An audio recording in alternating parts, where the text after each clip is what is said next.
Thank you, Mary. I'm knocked off a little bit out of course from what I was going to say, but I'm going to say it anyway, and I'm not going to mention much about what happened, except to say at this moment in time, I actually feel really quite ashamed to be British. So, I've been really encouraged today, apart from that, I've been really encouraged today by the statements I've been hearing. Lots of good statements. It seems that we've moved a very long way since we had our first meeting of the CCW, where we discussed laws in 2013 in November, and it's moved a long way since then. And it's clear that delegations put a lot of thought and hard work into their statements today. They were very well formed and they sounded really informative to me. And although I hear many people saying, you know, we don't know enough yet, we need more expert meetings, we're not sure about what these really are and what the ambiguities are, it's not what they would have said 2 years ago. They're very well informed. They understand now what they don't understand, and that is a good, very good step forward. But nonetheless, we're not really moving quickly enough. So the two sets of expert meetings we've had here, and thanks to France and Germany for chairing those, have been very successful, obviously, because all the delegations seem quite educated now about these. But because of all your work, I would say that there's a kind of arms race now among think tanks and academics throughout the world to write papers on this topic. I mean, there was hardly anything 3 years ago, and now there's a massive proliferation of ideas about what to do with this stuff. And unfortunately, as you might know or might not know, with think tanks and academics, you've got to have your own personal stamp. You say the same thing as everybody else, you give it novel twists to make it look like it's original, because that's what your job is. And the unfortunate thing about that is, the longer we go on, the more confusing it gets. I mean, I just keep being in discussions with more and more and more people now, saying more and more things that are more or less the same as everybody else is saying, but, oh, it's my idea about how these need to be regulated. And there's a danger here that if we carry on long enough, everybody on the planet will have written a paper about it, and we won't know where we are. Sorry, I sound a bit annoyed, but I've had to deal with this quite a lot recently. But it's still a good thing anyway that it's really getting out there.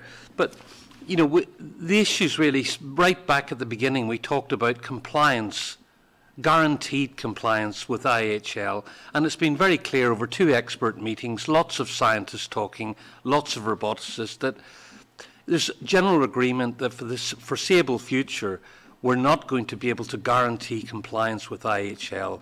And we're not going to be able to do the qualitative type decisions that humans can do, and we're not going to be able to do proper distinction, discrimination and warfare. And this has resulted now, with all the talk and all the kerfuffle, a lot of scientists now coming forward and saying, yeah, what are you using our technology for to do this? Now, 3,000, well, there was 20,000 people signed a petition this year, but when they analysed it, there were more than 3,000 AI scientists like myself who signed a petition saying we must ban autonomous weapons. And, you know, this was the leaders in my field. I signed it myself. It was a very good petition. And, you know, they're saying to you, this isn't going to work. And who are you going to listen to? A bunch of lawyers that say, you know, oh, IHL, we'll all comply with IHL or we won't use them. Are you going to listen to scientists explaining to you this is not a good idea? And the number is really growing quite dramatically. Since that letter, a lot more, I've even seen research institutes now putting policies in place saying they will not work on autonomous weapons. Now, one of the developments are moving at a really fast pace, as Sri Lanka very eloquently put it today. AI is moving in a very rapid pace. Discussions at the CCW are moving very slowly. So at what speed? Technology has this really strange way. I mean, you can sit and talk and you think, oh, everything's okay and it's going to be a long time in the future. But technology has this way of sneaking up on us and biting us on the bottom when we're least expecting it. We can look at the internet, you can look at the mobile phone, suddenly it's there. Suddenly it's proliferating everywhere. And the latest group now to really look at this are the people working in machine learning, and that's the most advanced thing. It's something I worked on for 25 years. Deep learning, so training robots to work using big data.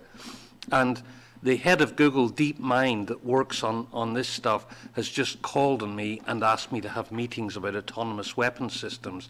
The main conference for machine learning people, it's a massive conference every year. It's happening in Italy in February, and they have decided that they're going to have a special session on autonomous weapon systems. So it's getting around the scientific community. Scientists are pissed off about it because they're using this technology. They're not concerned about the dual use thing. Of course, everybody's slightly worried about dual use.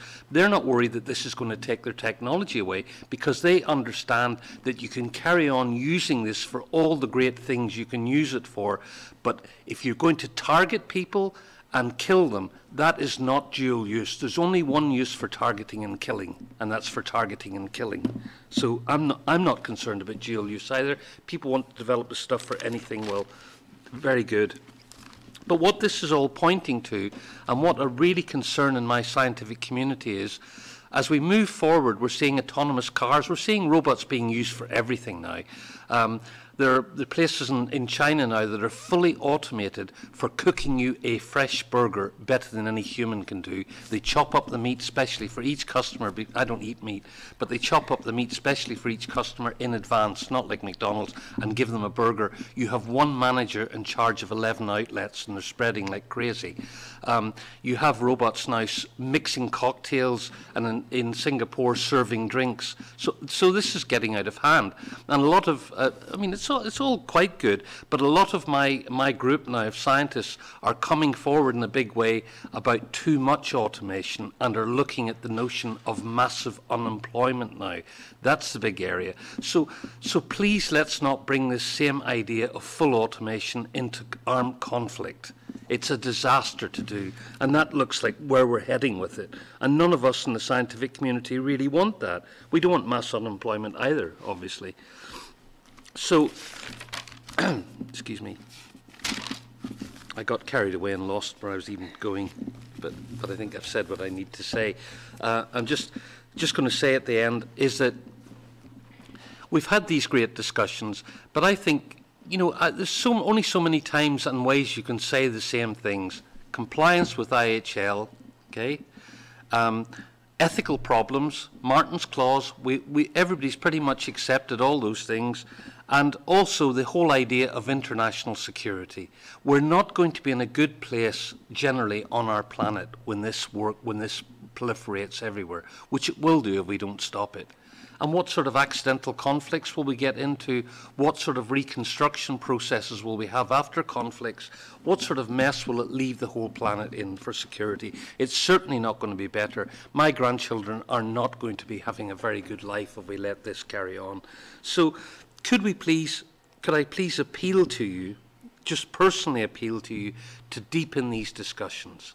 We need to move forward to a proper GGE, governmental group of experts, and the whole of the CCW can be involved in that. It doesn't mean you stop learning about the thing, but if we keep on having, are we going to keep on having more and more and more of these new experts coming in to the point until they find something that says, a group of people who say, no, this is all okay, go on with it. Is that the aim? I'm not sure what the aim is here in carrying this on. Is it just confusion?